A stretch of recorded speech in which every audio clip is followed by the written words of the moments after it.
যারা যারা যুক্ত হবে একটু অপেক্ষা করতে হবে। একটু পর্দাটা একটু লাগাই দেন। আসলে এখানে দেরি হবে।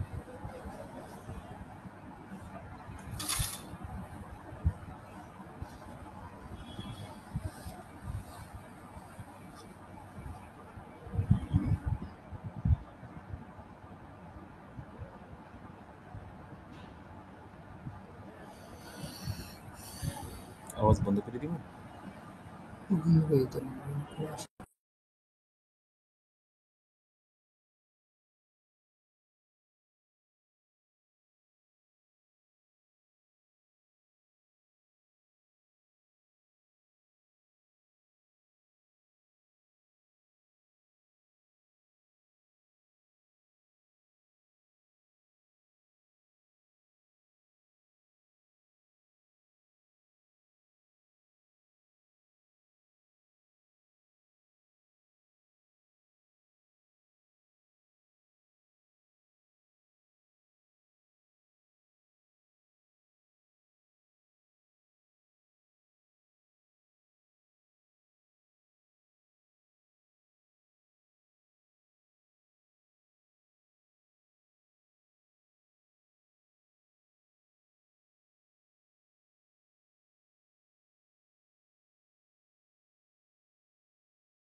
এটা নতুন ওস্তাদ আমাদের, রয়েছে ওদিকে দেখুন বন্ধ হচ্ছিল না।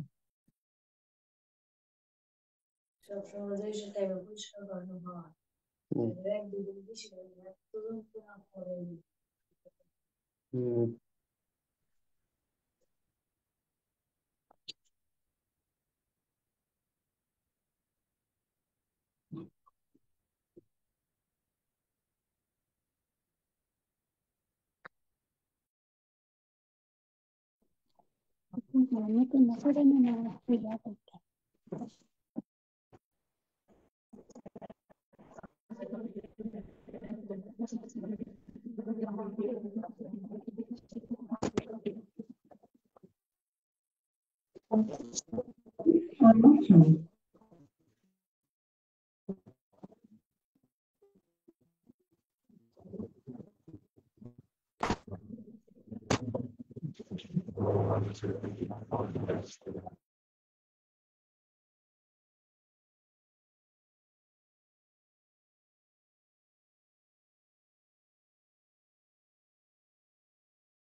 আচ্ছা,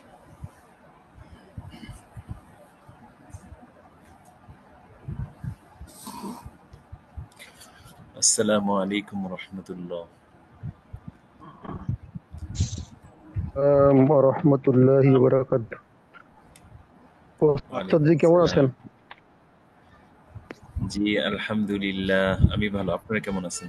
আশা জি করি ভালো। আলহামদুলিল্লাহ ভালো আলহামদুলিল্লাহ। আছি। আলহামদুলিল্লাহ। সেই জি, আমরা গতকালকের যে আলোচনা করেছিলাম, এই আলোচনার চুম্বকাংশ তিনটা বিষয়। একটা বিষয় ছিল এই ফতোয়ে স্বামীর যে পুরা নাম, এই নাম একটা বিষয় ছিল, এবং তার অর্থ, বিশেষ করে রদ্দুল মুখতার আলা দুররিল মুখতার ফি শারহি তানবীরিল আবসার ওয়া জামিল বিহার, এই নামটা ভালোভাবে মুখস্থ করা এবং এটার যে অর্থ, এই অর্থটা ভালোভাবে আয়ত্ত করা, এটা একটা বিষয় ছিল। আরেকটা বিষয় ছিল যে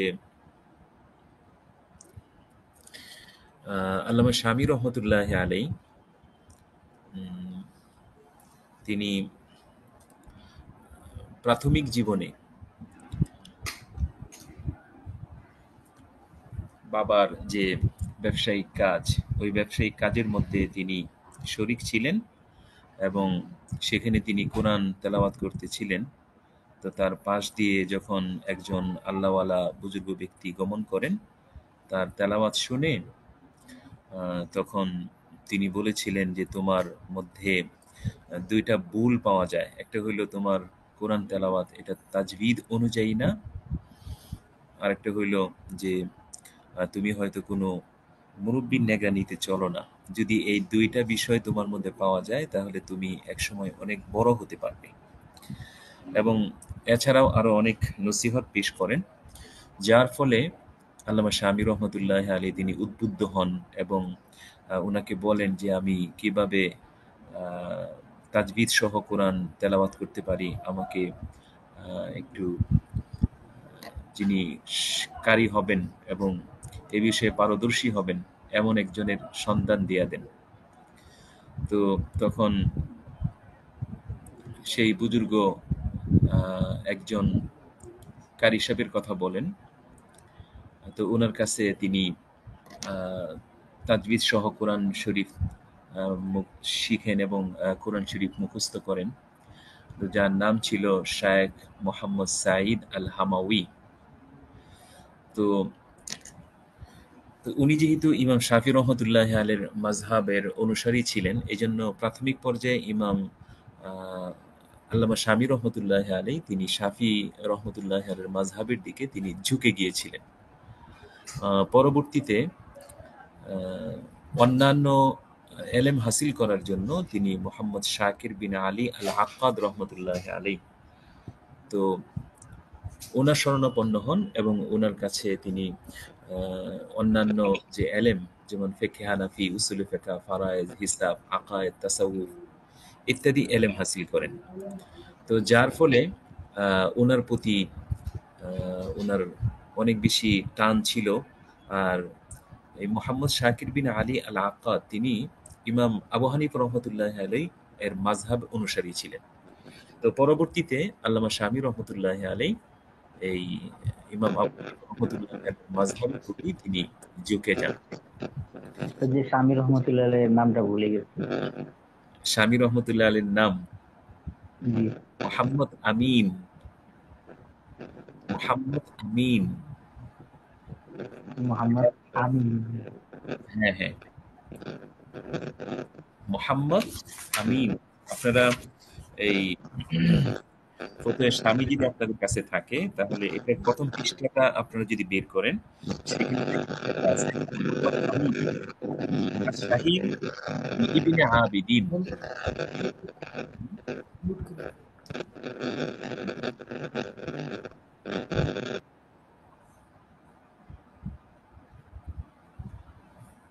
এটা তো ওনার নাম মোহাম্মদ আমিন এবং তিনি ইবনে আবিদিন নামে সবচেয়ে বেশি তিনি প্রসিদ্ধ। তো এটা একটা বিষয় ছিল। আরেকটা বিষয় ছিল যে উস্তাদ জি, ইবনে আবিদিন মোহাম্মদ আল হাসনি আল মারুফ আলাউদ্দিন হাসকাফি, উনি তো স্বামী। না না না, আমাদের আসলে মানে একটু ভুল হয়ে যাইতেছে। আহ, আল্লামা শামী রহমতুল্লাহ আলের নাম হলো মোহাম্মদ আমিন, মোহাম্মদ আমিন ইবনে ওমর ইবনে আব্দুল আজিজ। আর আপনারা ওই আলাউদ্দিন যার কথা বলতেছেন, হাসকাফি। আলাউদ্দিন হিসকাফি বা হাসকাফি, উনি জি হইলেন ওই যে আদ-দুররুল মুখতার এর লেখক। জি উনি জি, হইলেন আদ-দুররুল মুখতার এর লেখক। লেখক। জি। আরেকজন হইলেন ওই যে আল্লামা আত-তুমুর তাসি, আল্লামা আত-তুমুর তাসি উনি হলেন তানবীরুল আবসার ও জামিউল বিহার এই কিতাবের লেখক। তুমুর তাসির না? জি, আত-তুমুর তাসি। তুমুর তাস এটা খাওয়ারজম প্রদেশের একটা গ্রামের নাম। তো ওই গ্রামে যেহেতু তিনি জন্মগ্রহণ করছেন এবং বড় হয়েছেন, তো ওই গ্রামের দিকে নিসবত করে ওনাকে তুমুর তাসি বলা হয়। জি, তাহলে তানবীরুল আবসার এবং জামিউল বিহার এর লেখক হলেন আল্লামা আত-তুমুর তাসি। তুমুর আর তাস। এই যে আদ-দুররুল মুখতার, আদ-দুররুল মুখতার এর লেখক হলেন আল্লামা আলাউদ্দিন হিসকাফি রহমতুল্লাহ আলাইহি। আর আমাদের কাঙ্ক্ষিত যে আহ, কিতাব রদ্দুল মুখতার, তো এটার লেখক হলেন আল্লামা ইবনে আবিদিন। তো তিনি মোহাম্মদ আমিন এটা হলো ওনার নাম, কিন্তু ইবনে আবিদিন স্বামী এই নামে তিনি সবচেয়ে বেশি প্রসিদ্ধ। তো এখন ওনার যে কিতাবটা, আমরা তো রদ্দুল মুখতার এই নামে তো আমরা আহ, চিনে থাকি, কিন্তু এই নামটা তেমন একটা প্রসিদ্ধ না। ওই হাসিয়াই ইবনে আবিদিন এই নামে বেশি প্রসিদ্ধ। হাসিয়া ইবনে আবিদিন অথবা ফতোয়ায়ে শামী এই নামে বেশি বেশি প্রসিদ্ধ। তো জি এখন ওস্তাদ জি, খুব সুন্দর খোলাসা হয়েছে, আলহামদুলিল্লাহ, খুব সুন্দরভাবে বুঝতে পেরেছি। জি এর মধ্যে খুবই একটু অস্পষ্টতা ছিল। জি, আরো কোনো বিষয়ে যদি আপনাদের কোনো অস্পষ্টতা থাকে তাহলে আমাকে যদি বলেন, তাহলে আমি ইনশাল্লাহ ক্লিয়ার করার চেষ্টা করব। আরেকটি ওস্তাদ বিষয় জি, হইল, জি আব্দুরুল মুখতারের সরা কি রদ্দুল মুখতার নাকি জি, রদ্দুল মুখতারের সরা? না না, আদ-দুররুল মুখতার এর সরা হলো রদ্দুল মুখতার। জি জি জি। জি, তো আমরা এখানে তিনটা কিতাব পেলাম। একটা হইল তানবীরুল আবসার ওয়া জামিউল বিহার, এটা হলো মতন। তো এটার সরা লেখা হয়েছে আদ-দুররুল মুখতার, তো ওইটার সরা লেখা হয়েছে রদ্দুল মুখতার। তো এখন আমরা তিনটা কিতাবের সন্ধান পাইলাম। এই ফতোয়ে শামীর মধ্যে কিন্তু আরো দুইটা কিতাব আছে। একটা হইল, আপনারা শুনতেছেন ভালো কইরা? জি আলহামদুলিল্লাহ। জি, আমরা তো তিনটা কিতাবের সন্ধান পেলাম, আরো দুইটা কিতাব আপনারা একটু ভালোভাবে মনে রাখেন। সেটা হইল হাসিয়াতু কুররাতি উয়ুনিল আখিয়ার তাকমিলাতু রদ্দিল মুহতার। হাসিয়াতু কুররাতি উয়ুনিল আখিয়ার তাকমিলাতু রদ্দিল মুহতার। এটা ওই আল্লামা শামী রহমতুল্লাহ আলাই তিনি পুরা কিতাব মানে শেষ করে যেতে পারেন নাই, বরং আহ, অধিকাংশটা লেখার পরে তারপরে তিনি ইন্তেকাল করেন। এবং ওনার যে ছেলে, তো ওনার ছেলে বাকিটুকু তিনি আল্লামা শামী রহমতুল্লাহ আলের ফতোয়ে শামীর আদলে এবং এই তরজে তিনি বাকিটুকু তিনি পূর্ণ করেন।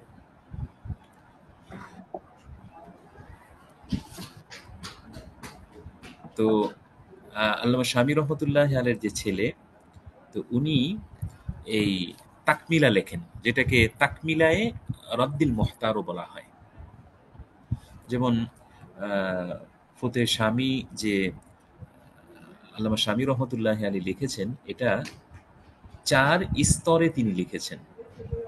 4টা স্তরে তিনি লিখেছেন। একটা স্তর তিনি এই কিতাবুল যে এই ইজারা, এই কিতাবুল ইজারা থেকে কিতাবুল মাখারিজ অর্থাৎ কিতাবুল ফারায়েজ এর শেষ পর্যন্ত তিনি প্রথম মারহালায় লিখেছেন, প্রথমবারই লিখেছেন। সর্বমোট উনি 22 বৎসর সময় ব্যয় করে তিনি এই ফতোয়ার কিতাবটি লিখেছেন। কত বৎসর বলেন তো? 22 বছর। সুদীর্ঘ 22 বৎসর ভাই তিনি সময় ব্যয় করে ওস্তাদ জি, তিনি আওয়াজ হচ্ছে কোথায় থেকে যেন ক্লাসের হচ্ছে, গের গের আওয়াজ হচ্ছে।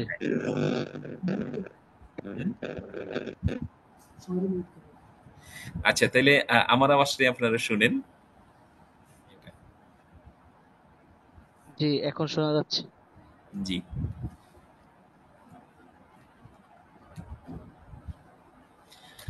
জি, এই বিষয়টা আপনারা ওই ভালোভাবে একটু খেয়াল করেন যে আল্লামা শামী রহমতুল্লাহ আলাই তার এই ফতোয়ার কিতাবটা তিনি দীর্ঘ সময় ব্যয় করে অনেক চিন্তা ভাবনা করে তারপরে তিনি লিখেছেন। উলামায়ে কেরাম বলেন যে দীর্ঘ 22টা বৎসর তিনি এই কিতাবের জন্য সময় ব্যয় করেছেন। বলা হয় যে 1230 হিজরি থেকে একদম মানে 1252 হিজরি পর্যন্ত, 1230 হিজরি থেকে 1252 হিজরি পর্যন্ত 4টা স্তরে তিনি 22টা বৎসর ব্যয় করে তিনি এই কিতাবটা লেখেন। কিন্তু তিনি এই কিতাবটা শেষ করে যেতে পারেন নাই। একদম মানে শেষের পর্যায়ে গিয়ে তিনি মৃত্যুবরণ করেন। তো বাকিটুকু ওনার ছেলে পূর্ণ করেন। তো এই জন্য ওনার ছেলে যতটুকু পূর্ণ করছেন এটাকে তাকমিলায়ে রদ্দিল মুহতার বলা হয়। আর পুরা নাম হইল হাসিয়াতু কুররাতি উয়ুনিল আখিয়ার তাকমিলাতু রদ্দিল মুহতার। তো আল্লামা শামী রহমতুল্লাহ আলাইহি তার এই কিতাবটা তিনি 4টা স্তরে লেখেন। যেমন প্রথম স্তরে তিনি কিতাবুল ইজারা থেকে কিতাবুল ফারায়েজ এর শেষ পর্যন্ত তিনি 2 বৎসর 9 মাস সময় লাগিয়ে লিখেছেন। তাহলে কিতাবুল ইজারা থেকে কিতাবুল ফারায়েজ এর শেষ পর্যন্ত তিনি 2 বৎসর 9 মাস সময় লাগিয়ে এটা লিখেছেন। এরপরে দ্বিতীয় স্তরে তিনি মুকাদ্দমা সহ কিতাবুত তহারাত থেকে কিতাবুল হজ এর শেষ পর্যন্ত তিনি দ্বিতীয় মারহালায় লেখেন। তো এখানে প্রায় 1233 হিজরি থেকে 1243 হিজরি, তো এই দীর্ঘ সময় তিনি এই দ্বিতীয় স্তরের অংশটুকু তিনি লেখেন। তো বলা হয় যে এখানে তিনি 10 বৎসর 3 মাস সময় তিনি লাগিয়েছেন। তাহলে দ্বিতীয় স্তরে তিনি এই মোকাদ্দমা সহ কিতাবুত তহারাত থেকে কিতাবুল হজ পর্যন্ত তিনি লিপিবদ্ধ করেছেন এবং দ্বিতীয় স্তরে তিনি সময় ব্যয় করেছেন 10 বৎসর 3 মাস। আর তৃতীয় স্তরে তিনি কিতাবুল নিকাহ থেকে কিতাবুল ওয়াকফ শেষ পর্যন্ত তিনি লিখেছেন। এখানে তিনি সময় ব্যয় করেছেন 1243 হিজরি থেকে 1249 হিজরি পর্যন্ত, অর্থাৎ প্রায় তিনি এখানে 6 বছর এর চাইতেও একটু বেশি সময় তিনি এখানে লাগিয়েছেন। আর চতুর্থ স্তরে তিনি কিতাবুল বুয়ু থেকে সাত্তা আল কাযা তথা এই কিতাবুল শাহাদাত এর একটু আগ পর্যন্ত তিনি লিপিবদ্ধ করেন এবং এখানে তিনি সময় ব্যয় করেছেন 3 বৎসর 15 দিন। তো এইভাবে যদি আপনি মিলান তাহলে দেখা যাবে যে 22 বৎসর তিনি এই ফতোয়া শামীর পিছনে তিনি ব্যয় করেছেন এবং 22 বৎসর মেহনত করে তিনি কিতাবটা লিখেছেন। এরপরে এই কিতাবুশ শাহাদাত এর কিছুটা আগ পর্যন্ত আল্লামা শামী রহমতুল্লাহ আলাইহি লিখেছেন, পরে তিনি মৃত্যুবরণ করেছেন। তো সেখান থেকে কিতাবুল হেবার একেবারে শেষ পর্যন্ত ওনার যে ছেলে নাম হলো সৈয়দ আলাউদ্দিন, ওনার ছেলের নাম কি? সৈয়দ আলাউদ্দিন। তো উনি এই কিতাবটাকে পরিপূর্ণভাবে তিনি শেষ করেন। অর্থাৎ আল্লামা শামী রহমতুল্লাহ আলাইহি পূর্ণ কিতাব যে আদলে লিখেছেন, তো ওনার ছেলে সৈয়দ আলাউদ্দিন বাকি অংশটুকু তিনি সেই আদলে তিনি লিখেছেন। তাহলে আমরা এখানে বলতে পারি যে আল্লামা শামী রহমতুল্লাহ আলাই তিনি তার এই কিতাব 22 বছর সময় লাগিয়ে তিনি এটা লিখেছেন। আমরা তো এটা জানি যে ইমাম বুখারী রহমতুল্লাহ আলাই তিনি তার বুখারী কিতাবটা 16 বছর সময় ব্যয় করে তিনি লিখেছেন, আর আল্লামা শামী রহমতুল্লাহ আলাই 22 বছর সময় ব্যয় করে তিনি এই কিতাবটি লিখেছেন। আচ্ছা, এটা একটা বিষয়। আরেকটা বিষয়, যদি আপনাকে কেউ জিজ্ঞেস করে যে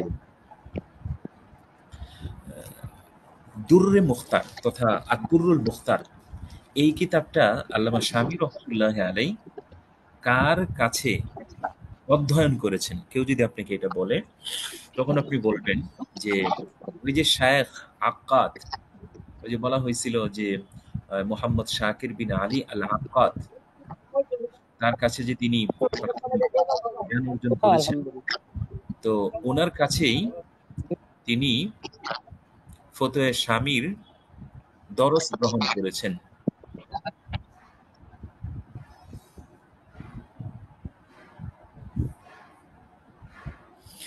তো এই বিষয়টা আমি আবার বলতেছি যে আল্লামা শামী রহমতুল্লাহ আলাই তিনি আদ-দুররুল মুখতার এর দরস গ্রহণ করেছেন শায়েখ আক্কাদ তথা এই মোহাম্মদ শাকির বিন আলী আল আক্কাদ উনার উস্তাদের কাছ থেকে।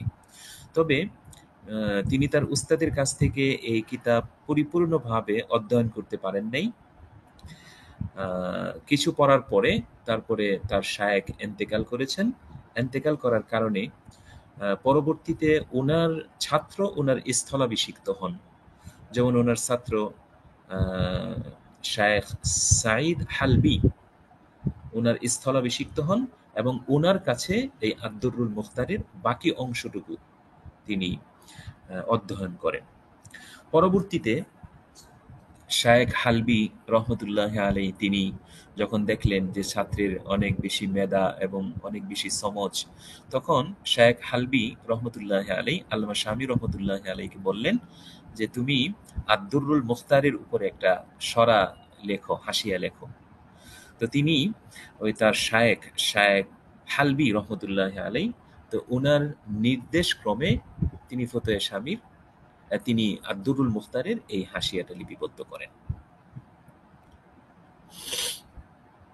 এটা একটা বিষয়। আরেকটা বিষয় হইল যে ওনার যে পিতা, ওনার এলমি পর্যায়ে যত ধরনের প্রয়োজন ছিল এবং যত ধরনের হাজাত ছিল সব কিছু তিনি মানে দ্বিধাহীন চিত্তে পূরণ করে যেতেন। যেমন আল্লামা শামী রহমতুল্লাহ আলাই এই ফতোয়ার কিতাবটা লেখার সময় অনেক কিতাব তার সামনে ছিল, যার ফলে অনেক কিতাব তার লিখতে হয়েছে এবং অনেক কিতাব কিনার প্রয়োজন ওনার আব্বার কাছে পেশ করেন যে আমার অনেক কিতাব কিনতে হবে। তো ওনার এই কিতাবের প্রতি আগ্রহ এবং উদ্দীপনা দেখে ওনার পিতা ওনাকে বলেছিলেন, ইশতারি মা বাদালাকা মিনাল কুতুব ওয়া আনা আদফাউ লাকা আথমান ফাইন্নাকা আহইয়াইতা মা উমিত্তুহু মিন সিরাতি সালাফি ফাজাযাকাল্লাহু তাআলা খাইরান ইয়া ওয়ালাদি। অর্থাৎ ওনার আব্বা ওনাকে বলেছিলেন, ইশতারি মা বাদালাকা মিনাল কুতুব, তোমার যে কিতাব কিনতে মন চায় তুমি সেটাই কিনো, যত টাকা লাগে আমি তোমাকে দিব। ওয়া আনা আদফাউ লাকা আথমান, যত টাকা লাগে আমি তোমাকে দিব। তোমার যে সমস্ত কিতাব কিনতে মন চায় এবং তোমার প্রয়োজন সব কিতাব তুমি কিনে ফেলতে পারো। ফাইন্নাকা আহইয়াইতা মা উমিত্তুহু, কারণ তুমি এমন বিষয়কে মানে জীবন দান করেছো যেটার প্রতি আমি উদাসীন ছিলাম, অর্থাৎ আমার মুরব্বীদের যে আদর্শ, সেই আদর্শ যেটা আমি ভুলে গিয়েছিলাম সেটাকে তুমি পুনরায় জীবন দান করেছ। সুতরাং আল্লাহ তাআলা তোমাকে জাযায়ে খায়ের দান করেন। হে আমার কলিজার টুকরা সন্তান, তুমি যে পরিমাণ কিতাব কিনতে চাও কিনো, যত টাকা লাগে আমি দিব। তো বাবার পক্ষ থেকে এই ধরনের সাপোর্ট পাওয়ার পরে আল্লামা শামী রহমতুল্লাহ আলাই অনেক কিতাব লিপিবদ্ধ করছেন, অনেক কিতাব তিনি ক্রয় করছেন এবং এই সমস্ত কিতাবের আলোকে তিনি তার কিতাবটা এত সুন্দর করে লিখতে পারছেন। তো এখন আরেকটা বিষয়, এই যে আপনাদেরকে যেটা বললাম যে আমরা তো ৩টা কিতাব সম্পর্কে জানলাম। একটা হলো তানভীরুল আবসার ও জামিউল বিহার, এটা মূল কিতাব। এরপরে এটা সরা ছিল আদ-দুররুল মুখতার। এরপরে এটা সরা আল্লামা শামী রহমতুল্লাহি আলাইহি লিখছেন রদ্দুল মুখতার। কিন্তু তিনি আদ-দুররুল মুখতারের পরিপূর্ণ সরা করে যেতে পারেন নাই, বরং অধিকাংশটা করার পরে তিনি মৃত্যুবরণ করেন। তো পরবর্তীতে ওনার অসমাপ্ত যে কাজ, এটাকে যিনি সমাপ্ত করেছেন উনি কিন্তু ওনার ছেলে। যেমন আপনাদের ফতোয়ে স্বামী যদি আপনারা দেখেন, এই ফতোয়ে স্বামীর মধ্যে ওনার ছেলের কথা লেখা আছে যে মা তাকমিলাতি ইবনে আবিদিন লি নাজিলিল মুআল্লিফ। ফতোয়ে স্বামীর একদম শেষাংশে এই তাকমিলায়ে রদ্দিল মুখতার এটা যুক্ত করা আছে, যেটা লেখছেন মুআল্লিফের যে ছেলে সৈয়দ আলাউদ্দিন, তিনি এটা লিপিবদ্ধ করেছেন। তাহলে আমরা ওই ৩টা কিতাবের সঙ্গে আরেকটা কিতাবের সন্ধান পাইলাম, সেটা হলো হাসিয়া কুররাতু উয়ুনিল আখিয়ার তাকমিলাতু রদ্দিল মুখতার, যেটা ফতোয়ে স্বামীর তাকমিলা, ফতোয়ে স্বামীর পরিপূরক, যেটা লিখেছেন তার ছেলে সৈয়দ আলাউদ্দিন। আচ্ছা, আরেকটা কিতাব যেটা ফতোয়ে স্বামীর শেষের দিকে আছে, আমাদের এখানে ওই মাক্তাবায়ে জাকারিয়া বুক ডিপু দেওবন্দ। তো এই মাক্তাবা থেকে যে আমাদের ফতোয়ে স্বামীটা আছে, এই ফতোয়ে স্বামীর একদম লাস্টের দিকে তাকরিরাতে রাফিঈ, আমরা এটা খেয়াল করি, তাকরিরাতে রাফিঈ। তো এই তাকরিরাতে রাফিঈ এটা সম্পর্কে আমাদের একটু জানা দরকার। এই তাকরিরাতে রাফিঈ এটা কে লিখেছেন? শেখ আব্দুল কাদের আর রাফিঈ। শেখ আব্দুল কাদের আর রাফিঈ আল ফারুকি। তো তিনি এই তাকরিরাতে রাফিঈ লিখেছেন। এই তাকরিরাতে রাফিঈ মূলত আল্লামা শামী রহমতুল্লাহ আলাইহির যে এবারতের মধ্যে কিছুটা অস্পষ্টতা অথবা কিছুটা জটিলতা আছে, তো তাকরিরাতে রাফিঈর মধ্যে সেই জটিলতার সমাধান পেশ করা হয়েছে। এবং যদি কোনো কয়েদ আল্লামা শামী রহমতুল্লাহ আলাইহি উল্লেখ না করে থাকেন, তাহলে তাকরিরাতে রাফিঈর মধ্যে সেই কয়েদটাও উল্লেখ করা আছে। তা আমি তাকরিরাতে রাফি সহ আল্লামা শামীর এবারত মোতালা করেছি। তো যেটা আমার কাছে মনে হয়েছে যে তাকরিরাতে রাফিঈ যেখানে এই ধরনের চিহ্ন আছে, তো ওই সমস্ত জায়গায় তাকরিরাতে রাফিঈ ব্যতীত আপনি আল্লামা শামী রহমতুল্লাহ আলাইহির এবারত যদি হল করতে যান, তাহলে আপনি বিপদে পড়বেন। এই জন্য আপনাদের কাছে এই বিষয়টা মানে জোরালোভাবেই বলা যে যেখানে তাকরিরাতে রাফিঈর চিহ্ন দেওয়া আছে, সেখানে অবশ্যই আপনি তাকরিরাতে রাফিঈটা যোগ করে তারপরে ফতোয়ে স্বামীটা আপনি পড়বেন। তাহলে দেখবেন ফতোয়ে স্বামীর অনেক মুগলাক যে এবারত, মানে জটিল যে এবারত, এই জটিল এবারতের মানে নিরসন হয়ে যাবে। এমনিভাবে অনেক কয়েদ এবং অনেক শর্ত হয়তো আল্লামা শামী রহমতুল্লাহ আলাইহি ছাত্রদের জানা আছে, এরকম সুধারণা করে হয়তো তিনি লেখেন নাই। তো এই সমস্ত কয়েদ এবং শুরুতও তিনি উল্লেখ করে দিয়েছেন। এমনিভাবে অনেক বিষয় আছে এরকম যে আল্লামা শামী রহমতুল্লাহ আলাইহি তৎকালীন সময়ে তার যুগের পরিবেশ পরিস্থিতি অনুযায়ী একটা মাসলা হয়তো লিখেছেন, কিন্তু পরবর্তীতে এই যুগ পরিবর্তন হওয়ার কারণে মাসলা হয়তো পরিবর্তন হয়ে গিয়েছে। তো এই বিষয়টা তাকরিরাতে রাফিঈর মধ্যে বিশেষভাবে উল্লেখ করা আছে।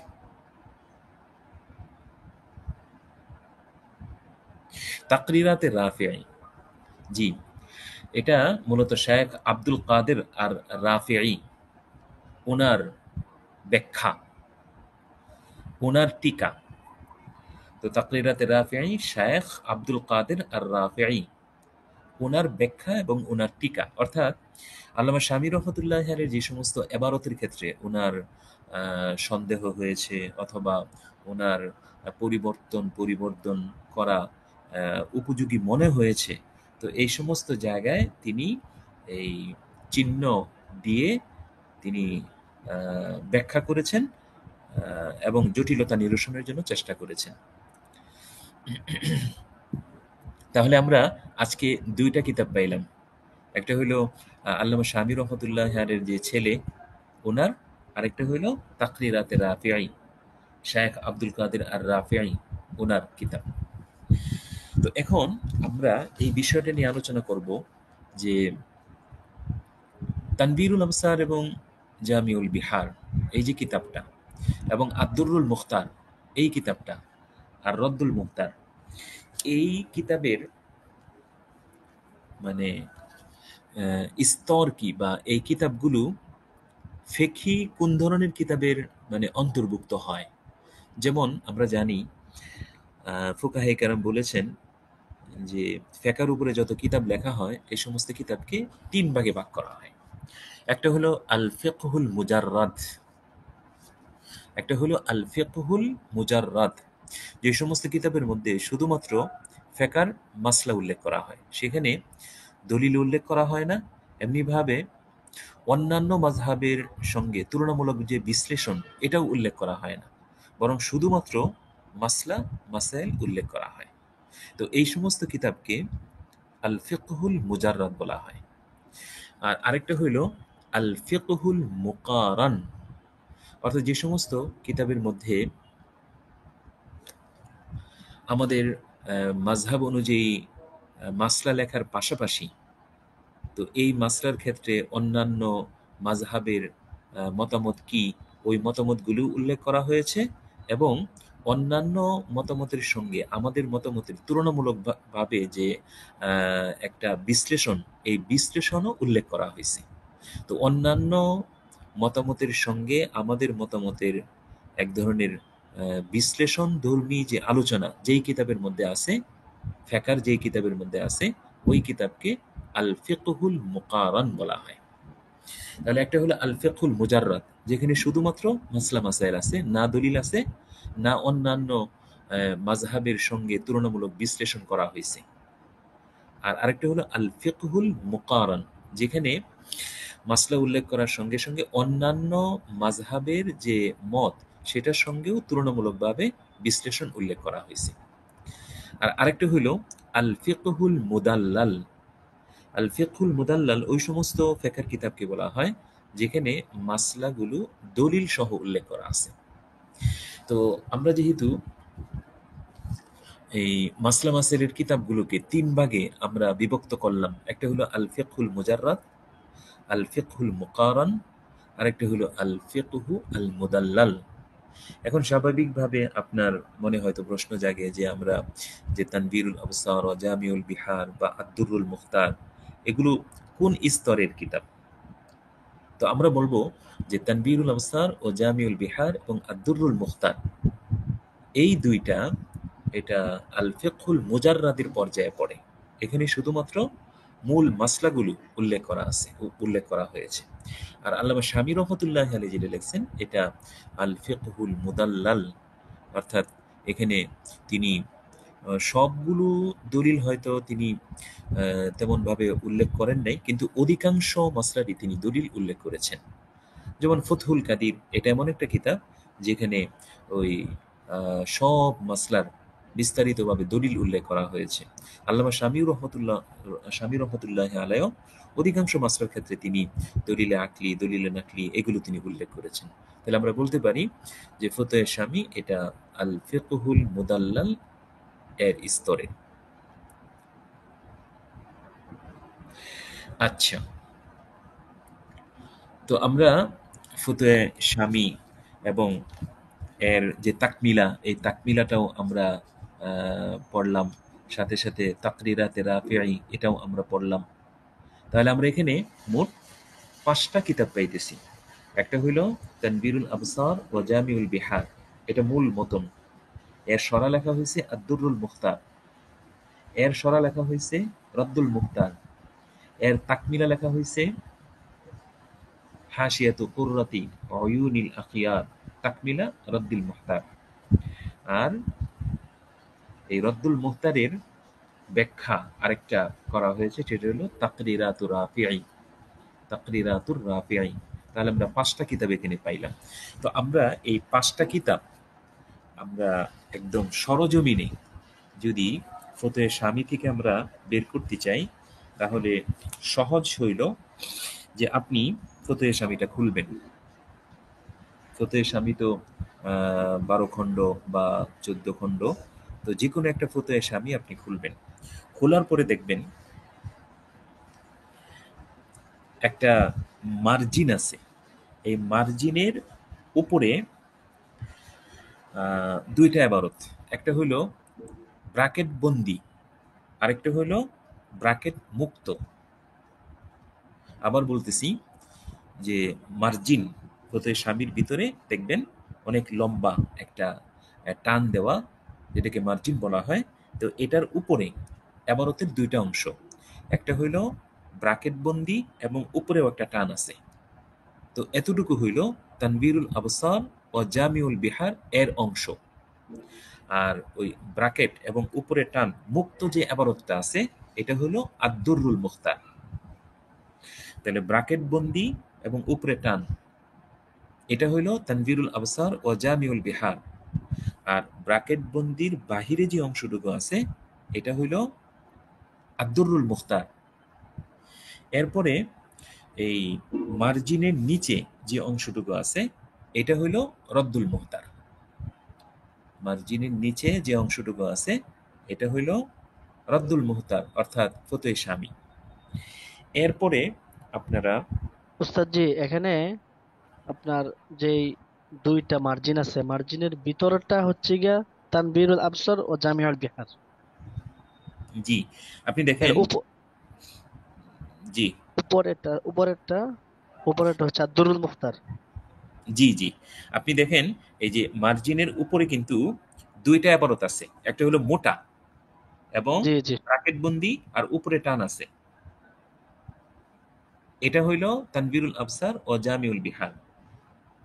জি আর এটার পাশে মানে ওই ব্র্যাকেট বন্দির বাহিরে যে ইবারতটা আছে, এটা হলো আদ-দুররুল মুখতার। আর ওই মার্জিনের নিচে যে অংশটুকু আছে, এটা হলো রদ্দুল মুখতার বা ফতোয়া স্বামী। আর আপনারা যদি তাকমিলাটা দেখতে চান, তাহলে ওই একেবারে সর্বশেষ যে খণ্ড, ওই সর্বশেষ খণ্ডের শেষের দিকে আপনারা দেখবেন ওইখানে তাকমিলাটা আছে। আর আরেকটা হলো তাকরিরাতে রাফিআই। তাকরিরাতে রাফিআইয়ের ক্ষেত্রে আপনি যদি ভালোভাবে খেয়াল করেন, তাহলে দেখবেন আমাদের যে নুসখা, এখানে এই হাসিয়ার মতো 1 অথবা 2 এরকম লেখা আছে। একদম শেষের যে মার্জিনটা, শেষের মার্জিনের নিচে, আপনারা খেয়াল করছেন কিনা দেখেন, একদম শেষের যে মার্জিন, শেষের মার্জিনের নিচে দেখেন 1। প্রত্যেকটা পৃষ্ঠায় কিন্তু 1 2 এরকম। হাওলা হাওলা থাকে। জি, এরপরে তা আছে, দেখেন এরপরে তা আছে, তা মানে তাকরিরাতে রাফিআই।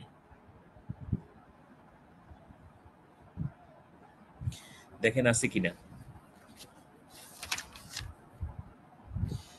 দেখেন একটা হাসিয়া টানা আছে একদম সর্বশেষ মার্জিনের নিচে। দেখেন একটা হাসিয়ার সংখ্যা লেখা আছে, সেখানে তা আছে, দেখেন আছে কিনা। জি, এখানে তা আছে, তা মানে তাকরিরাতে রাফিআই। এরপরে দেখেন একটা সংখ্যা আছে 23 অথবা কোনো একটা সংখ্যা আছে। তো এই সংখ্যাটা আপনি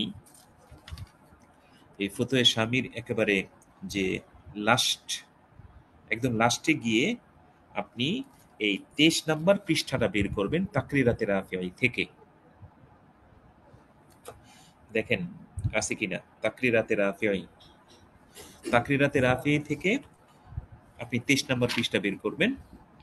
বের করার পরে তারপরে এখানে যে সংখ্যাটা আছে, এই সংখ্যাটা আপনি ওই তাকরিরাতে রাফির ওই যে কওলুহু এর উপরে লেখা আছে, এই সংখ্যাটা অনুযায়ী আপনি খুঁজে বের করবেন, তাহলে দেখবেন যে আপনি সহজে পেয়ে যাবেন।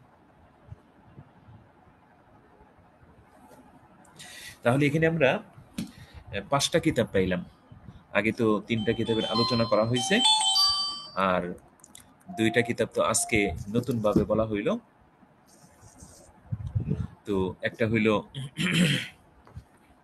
তানবীরুল আবসার ওয়া জামিউল বিহার, আর আরেকটা হইল আদ-দুররুল মুখতার, আর আরেকটা হলো রদ্দুল মুহতার, আরেকটা হলো তাকমিলা, আরেকটা হলো তাকরিরাতে রাফিঈ।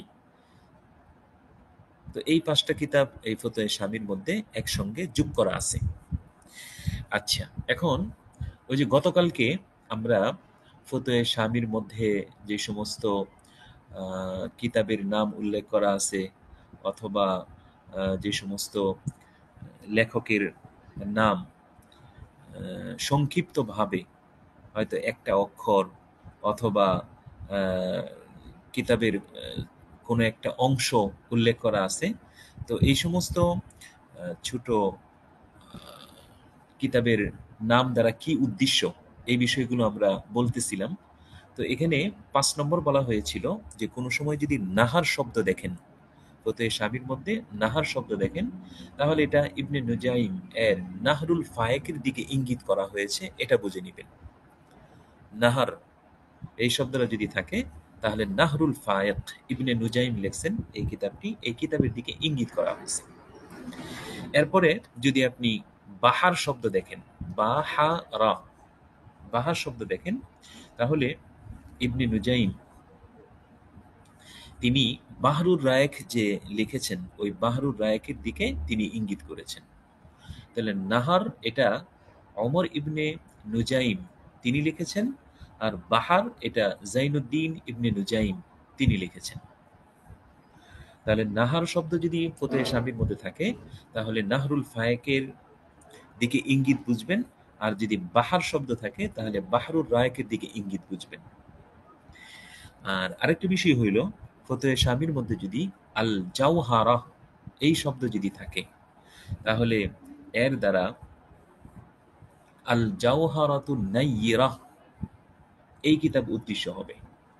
আল জাওহারা যদি ফতোয়া শামীর মধ্যে কোথাও দেখতে পান তাহলে এর দ্বারা উদ্দেশ্য হবে আল জাওহারাতুন নাইয়্যিরা, যেটা শারেহে কুদুরি এই কিতাবটি লিখেছেন। এরপরে যদি শাইখুনা এই শব্দ যদি আপনি ফতোয়া শামীর মধ্যে দেখেন, তো যদি মুসান্নিফ রহমতুল্লাহ আলাই এই শাইখুনা শব্দ ব্যবহার করেন তথা দুররুল মুখতারের যিনি লেখক উনি যদি এটা উল্লেখ করেন, বা ওই তানভীরুল আবসার এর লেখক যদি এটা উল্লেখ করেন, তাহলে সেই ক্ষেত্রে এর দ্বারা উদ্দেশ্য হবে খাইরুদ্দিন রমালি। শাইখুনা এই শব্দ যদি মুসান্নিফ রহমতুল্লাহ আলাই অর্থাৎ তুমুর তাসি তিনি যদি উল্লেখ করেন, তানভীরুল আবসারের লেখক যদি শাইখুনা এই শব্দটা ব্যবহার করেন, তখন এর দ্বারা উদ্দেশ্য হবে খাইরুদ্দিন রমালি। আর যদি এই শব্দটা আল্লামা শামী রহমতুল্লাহ আলাই উল্লেখ করেন, তখন এর দ্বারা উদ্দেশ্য হবে শেখ সাঈদ হালবি। আপনারা আছেন, শুনতেছেন? জি ওস্তাদ, জি শুনতেছি। জি শুনতেছি আলহামদুলিল্লাহ। অনেক ভালো লাগতেছে আলোচনা। আচ্ছা, ওস্তাদ জি, এরপরে শেষটা আবার বললে ভালো হইতো। আচ্ছা শাইখুনা, শাইখুনা, হ্যাঁ এই শাইখুনা শব্দটা যদি যদি এটা মুসান্নিফ তামার রহমতুল্লাহ তাসি, আলাই উল্লেখ করেন, জি তুমুর তাসি, তামার তাসি না তুমুর তাসি শব্দটা, তুমুর তাসি, জি জি তুমুর তাসি, উনি যদি শাইখুনা শব্দটা উল্লেখ করেন তখন খাইরুদ্দিন রমালি উদ্দেশ্য হবে, ওনার জি উস্তাদ খাইরুদ্দিন রমালি। আর যদি আল্লামা ইবনে আবিদিন তথা আল্লামা শামী রহমতুল্লাহ আলাই শাইখুনা শব্দটা ব্যবহার করেন, তখন এর দ্বারা ওনার যে শায়েখ অর্থাৎ শায়েখ সাঈদ হালবি উনি উদ্দেশ্য হবেন। আচ্ছা, এরপরে শামসুল আইম্মা, কোথাও যদি এই শামসুল আইম্মা এই শব্দটা থাকে তখন এর দ্বারা শামসুল আইম্মা হুলওয়ানি তিনি উদ্দেশ্য হবেন, শামসুল আইম্মা হুলওয়ানি তিনি উদ্দেশ্য হবেন। আচ্ছা, ফতোয়া শামীর মধ্যে কোথাও যদি আপনি ফিহি নজরুন এটা যদি দেখেন, স্বাভাবিকভাবে এই শব্দটা আল্লামা শামী রহমতুল্লাহ আলাই অধিক হারে ব্যবহার করে থাকেন। তো এরকম যদি কোথাও আপনি দেখেন তাহলে আপনি মনে করবেন যে এই শব্দের মাধ্যমে আল্লামা শামী রহমতুল্লাহ আলাই বোঝাতে চেয়েছেন যে এই বিষয়ের ক্ষেত্রে আল্লামা শামী রহমতুল্লাহ আলাইর আপত্তি রয়েছে এবং উলামায়ে কেরামের ইখতিলাফ রয়েছে। অর্থাৎ এটা মুফতাবিহি না বা এটা সঠিক মত না, এই দিকে ইঙ্গিত হবে। তো ফিহি নাজরুন এই শব্দটা যদি আপনারা কোথাও দেখেন তাহলে মনে করবেন এটা ইবনে আল্লামা শামী রহমতুল্লাহ আলাইহি বলতেছেন যে এখানে কিছু তাসামু হয়ে গিয়েছে বা ভুল ভ্রান্তি হয়ে গিয়েছে বা এখানে উলামায়ে কেরামের ইখতিলাফ আছে, সুতরাং এটা মামুল বিহি না, এরকম। আচ্ছা, আর যদি কোথাও ফাতাদাব্বার ভালোভাবে চিন্তা করো, আমরের সিগা, এটা যদি আপনি দেখতে পান তাহলে সেখানে আপনি এর আগে যে এবারটা আল্লামা শামী রহমতুল্লাহ আলাইহি উল্লেখ করছেন, তো এখানে মূলত মুআল্লিফের যে ভুল ভ্রান্তি, এই ভুল ভ্রান্তির দিকে তিনি ইশারা করেন এবং নিজের পক্ষ থেকে সেই ভুল ভ্রান্তির নিরসন তিনি সেখানে উল্লেখ করে দেন। তাহলে ফাতাদাব্বার এই শব্দটা যদি তিনি উল্লেখ করেন, এটার দ্বারা উদ্দেশ্য হবে যে মুআল্লিফ রহমতুল্লাহ আলাইহি এখানে কিছুটা তাসামু করেছেন, কিছুটা ভুল হয়েছে এবং আল্লামা শামী রহমতুল্লাহ আলাইহি তিনি এটার সুরাহা করতেছেন। আচ্ছা, এরপরে কোনো জায়গায় যদি আপনি এটা দেখেন যে কানাল আনসাব, এটা সবচেয়ে মানে সময় উপযোগী কোনো একটা মত উল্লেখ করার পরে কানাল আনসাব এরকম যদি তিনি উল্লেখ করেন তাহলে এটা মনে করবেন যে আল্লামা শামী রহমতুল্লাহ আলাইহি এই মতটাকে তিনি আওলা বলতেছেন এবং আরজাহ বলতেছেন। কানাল আনসাব, আনসাব মানে সময় উপযোগী। তো এরকম যদি কোনো শব্দ উল্লেখ করেন কোনো একটা মত উল্লেখ করার পরে তাহলে বুঝবেন যে আল্লামা শামী রহমতুল্লাহ আলাইহি এই মতটা যে আওলা এবং আরজা এই দিকে তিনি ইঙ্গিত করেছেন। কোথাও যদি ওই আল আশবাহ এই ধরনের যদি আপনি শব্দ কোথায় স্বামীর মধ্যে দেখতে পান তাহলে এটার অর্থ হবে আল আশবাহ বিল হক অথবা আল আশবাহ বিল মানসুস আলাই, অর্থাৎ এটা হকের সাথে সামঞ্জস্যপূর্ণ। আল আশবাহ বিল হক, হক এবং সত্যের সাথে সামঞ্জস্যপূর্ণ এবং এটা নসের সঙ্গে সামঞ্জস্যপূর্ণ, এরকম অর্থ হবে। অর্থাৎ এই মতটি এটি সত্যের খুব কাছাকাছি, হকের খুব কাছাকাছি এবং দলিলাদিল্লার খুব কাছাকাছি, এই বিষয়টা আমাদের বুঝতে হবে। কখনো যদি শারহুল মুনিয়া এরকম যদি লেখা থাকে তখন সেই ক্ষেত্রে এই ইব্রাহিম হালবির যে সরা, ইব্রাহিম হালবি রহমতুল্লাহ আলাইহি ওনার যে সরা, সেই সরাটা উদ্দেশ্য হবে। আচ্ছা, আর যদি কোথাও আল মাশাইখ, আল মাশাইখ এই শব্দটা যদি কোথায় স্বামীর মধ্যে দেখতে পান তাহলে এর দ্বারা মা ওয়ারাউন নাহার একটা এলাকার নাম, ওই এলাকার যে সকল ফুকাহে কেরাম আছেন ওই সমস্ত ফুকাহে কেরাম উদ্দেশ্য হবে। আচ্ছা, আর কোথাও যদি আপনি লা বাসা এই শব্দটা আল্লামা শামী রহমতুল্লাহ আলাইহি অধিক হারে ব্যবহার করেছেন, লা বাসা এরকম যদি শব্দ থাকে তখন এটার দ্বারা আল্লামা শামী রহমতুল্লাহ আলাইহির উদ্দেশ্য হবে যে বর্তমান প্রেক্ষাপট অনুযায়ী এটা না করাই উত্তম। লা বাসা, যদিও নাকি করার সুযোগ আছে কিন্তু না করাই উত্তম, না করাই আওলা, এই বিষয়ের প্রতি তিনি ইঙ্গিত করবেন। এমনিভাবে কোথাও যদি আপনি আলাইহিল ফাতাওয়া এরকম যদি আপনি দেখতে পান তাহলে এটার দ্বারা উদ্দেশ্য হবে যে এই মতের উপরে উলামায়ে কেরাম ফতোয়া দিয়েছেন এবং এই মতটি সবচেয়ে শক্তিশালী এবং সবচেয়ে মজবুত, এই দিকে তিনি ইঙ্গিত করবেন। কোথাও যদি ফুসুলাইন এই শব্দ যদি আপনি দেখতে পান তখন এর দ্বারা উদ্দেশ্য হবে জামিউল ফুসুলাইন। এরপরে যদি ইমদাদ এই শব্দটা আমি অনেকবার আল্লামা শামী রহমতুল্লাহ আলাইহিকে ব্যবহার করতে দেখেছি। তো ইমদাদ, তো এই এমদাদ এর দ্বারা এমদাদুল ফাত্তাহ, এমদাদুল ফাত্তাহ এটা দুরুল মুখতারের একটা সরা, ওই সরার দিকে ইঙ্গিত থাকবে। তো কখনো এটা মনে করবেন না যে এমদাদুল ফতোয়া এটা উদ্দেশ্য অথবা ওই এমদাদুল আহকাম এটা উদ্দেশ্য, এরকম বোঝার কোনো উপায় নেই। কারণ এমদাদুল ফতোয়া, এমদাদুল আহকাম এগুলো তো অনেক পরে আসছে। তো এগুলো আল্লামা শামী রহমতুল্লাহ আলাইহি কিভাবে পাবেন? তো এর দ্বারা মূলত উদ্দেশ্য হইল এমদাদুল ফাত্তাহ, যেটা আদ-দুররুল মুখতারের সরা, তো ওই সরার দিকে তিনি ইঙ্গিত করবেন। কখনো যদি আপনি লোবাব শব্দ দেখতে পান, লোবাব, তখন এর দ্বারা উদ্দেশ্য হবে লোবাবুল মানাসিক। লোবাব যদি দেখতে পান তাহলে লোবাবুল মানাসিক এই কিতাবের দিকে ইঙ্গিত করা উদ্দেশ্য হবে। কোথাও যদি আপনি আল আশবাহ দেখতে পান তাহলে এর দ্বারা আল আশবাহ ও নাজাইর ইবনে নুজাইমের যে কিতাবটি, এটা উদ্দেশ্য হবে। কোথাও যদি আপনি ফাতাহ অর্থাৎ ফতহুল কাদির, ফাতাহ শব্দ যদি আপনি দেখতে পান তাহলে ইবনে হুমাম রহমতুল্লাহ আলাইহির যে ফতহুল কাদির যে গ্রন্থ, এটা উদ্দেশ্য হবে। আর কোথাও যদি আপনারা হিদায়া এই শব্দটা যদি দেখতে পান তাহলে আল্লামা মুরগিনানি এর হেদায়া কিতাব উদ্দেশ্য হবে, এটা তো সুস্পষ্টই। এমনি ভাবে কোথাও যদি আপনি আইনি এই শব্দ দেখতে পান তখন এটার দ্বারা ওই বিনায়া শরহুল হিদায়া এই শব্দ উদ্দেশ্য হবে। আর কখনো যদি আপনারা মেয়ারাজ শব্দ দেখতে পান তখন এটার দ্বারা মেয়ারাজুদ দিরায়া এটা উদ্দেশ্য হবে। তাহলে আমরা এই বিষয়গুলো আমরা খেয়াল করব। ফতোয়ে শামির এবারত যখন আমরা পড়তে যাব তখন এই সাংকেতিক চিহ্ন এগুলো আমাদের সামনে আসবে। তখন এই বিষয়গুলো যদি আমাদের মনে থাকে তাহলে মূল কিতাব এবং মূল মাওয়াদের দিকে ফিরে যাওয়া আমাদের জন্য সহজ হবে। তাহলে আজকে আমরা এই পর্যন্তই আলোচনা করলাম। কালকে ইনশাআল্লাহ আমরা ওই মুকাদ্দমা থেকে আমরা শুরু করে দিতে পারবো। এখন আপনাদের কাছে জানার বিষয় হইল যে আমরা এতক্ষণ যে আলোচনা করলাম, তো এই বিষয়গুলোর মধ্যে কোনো অস্পষ্টতা যদি থাকে অথবা জানার কোনো বিষয় যদি থাকে তাহলে আপনারা প্রশ্ন করতে পারেন।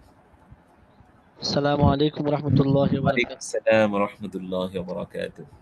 উস্তাদ জি, আমাদের একটা বিষয় স্পষ্ট হয়েছে আরেকটু নি, যে আদ-দুরুল মুখতারের সরা হচ্ছে রদ্দুল রদ্দুল মুখতার। মুহতার। জি রদ্দুল মুহতারের লেখক তো হচ্ছে আল্লামা শামী রহমতুল্লাহ আলাইহি। জি। তো রদ্দুল মুহতারের মধ্যে মানে আলোচনা কি, আর এই ফতোয়ে শামী, এই দুইটার মধ্যে আলোচনাটা কি? এই দুইটার মধ্যে রদ্দুল মুহতার আর ফতোয়ে শামী কিন্তু একই।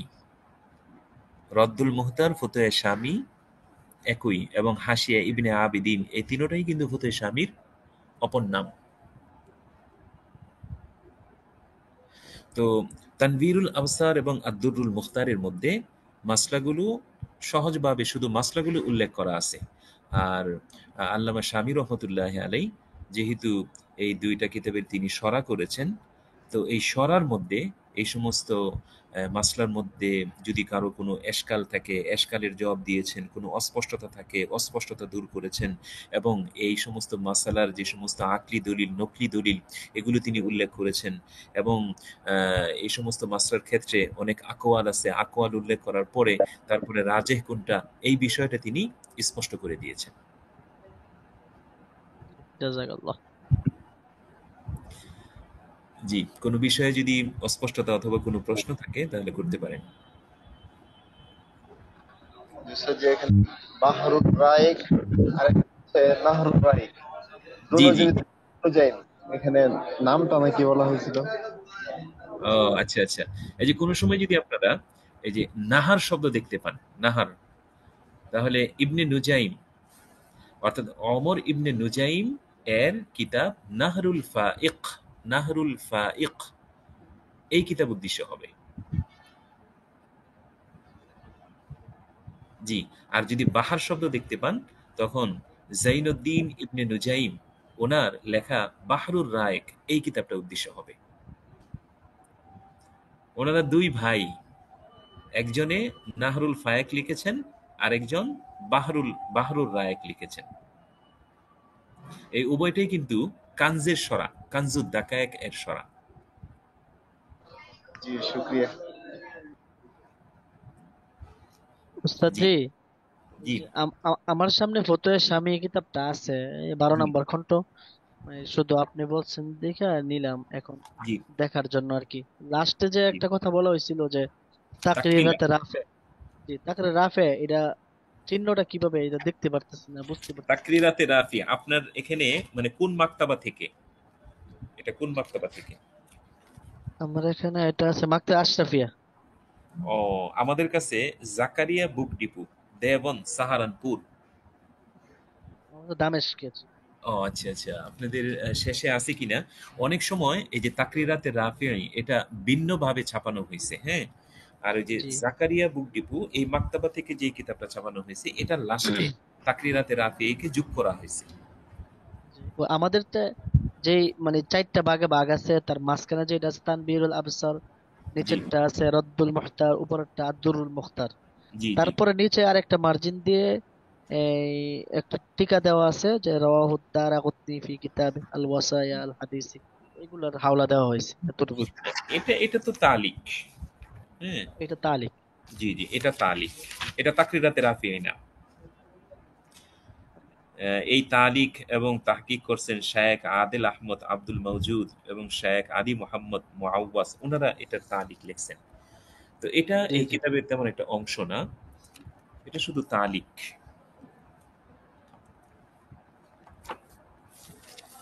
আমাদের যে কিতাবের মধ্যে মানে কিতাবের লাস্টের দিকে ওই তাকরিরাতে রাফিঈ আলা হাশিয়াতি ইবনে আবিদিন, তো এই শিরোনামে আলাদাভাবে একটা রিসালা যোগ করা আছে।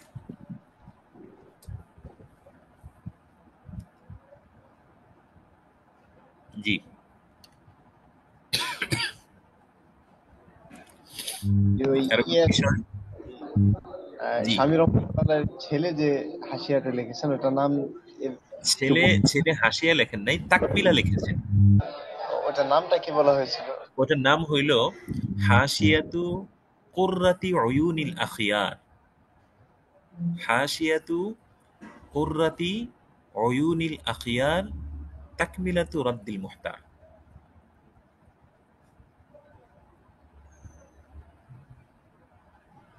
এটা আল্লামা শামী রহমতুল্লাহ আলাইহি যে অংশটুকু তিনি শেষ করে যেতে পারেন নাই, ওই অংশটুকু আল্লামা শামী রহমতুল্লাহ আলাইহির ছেলে সম্পাদন করেছেন।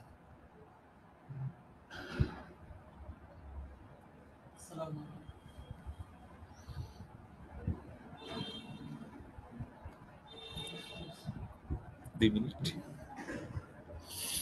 জি, আরো কোনো বিষয়?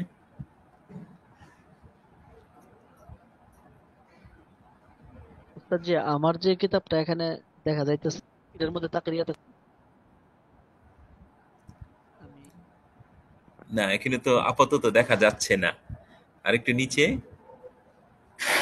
হয়তো এই পৃষ্ঠায় নাই, আপনি অন্যান্য পৃষ্ঠাও খুলে দেখতে পারেন। আমাদের যে কিতাব আমি আপনাকে দেখাই, এই যে দেখালে ভালো হয়। এটা একটু, জি একটু বড় করি। আব্দুল সামাদ সাহেব বড় করুন কেমনি? জি, আমার এটা বড় করুন কেমনি একটু দেখানো যে। আচ্ছা, এই যে আমাদের এখানে দেখেন, এই যে অংশটুকু, কালকে মার্জিন জি এখানে দেখেন একদম নিচের যে মার্জিন, এই মার্জিনের নিচে এই এই যে দেখেন এখানে জি মশা দেওয়া এখানে এক, তারপরে দেখেন তা আছে, দেখা যায়? জি জি জি, এখানে তা আছে এবং একদম লাস্টে দেখেন ফতোয়ে শামির যে ইবারত আর তাকরিরাতে রাফির যে ইবারত, এটা কিন্তু একটু ভিন্ন ভিন্ন। এটা কিন্তু জি ছোট, জি এটা জি ছোট। আপনার জি উস্তাদ জি, আপনার কিতাবের ইয়েটা খুব ছোট এবং কোরআনের পৃষ্ঠার মতো আর কি মার্জিন করা চতুর্দিক দিয়ে। জি জি জি জি, আর এই যে এটা ফতোয়ে শামি কিন্তু এরকম, আর তাকরিরাতে রাফিঈ এরকম। জি, লাস্টের দিকে। হ্যাঁ হ্যাঁ, জি জি জি, জাযাকাল্লাহ খাইর। জি,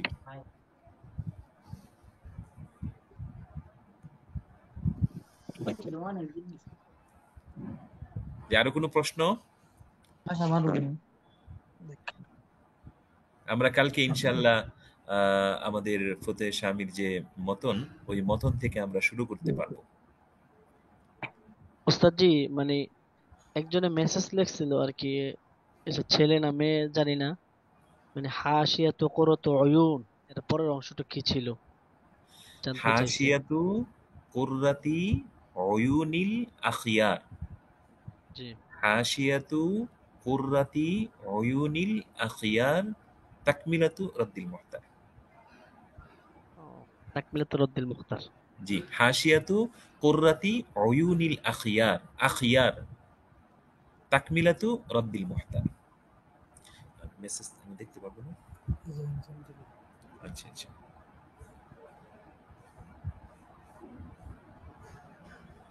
আচ্ছা আচ্ছা। জি, জাযাকাল্লাহ। তাহলে আজকে এই পর্যন্তই। ইনশাআল্লাহ ভালো থাকবেন। আল্লাহ তাআলা সকলের সুস্থতা এবং সার্বিক নিরাপত্তার ব্যবস্থা করেন। আপনাদেরকে আল্লাহ তাআলা ভাবে সুস্থ এবং সহি সালামতে রাখেন। আমিন আমিন। আসসালামু আলাইকুম। ওয়ালাইকুম আসসালাম।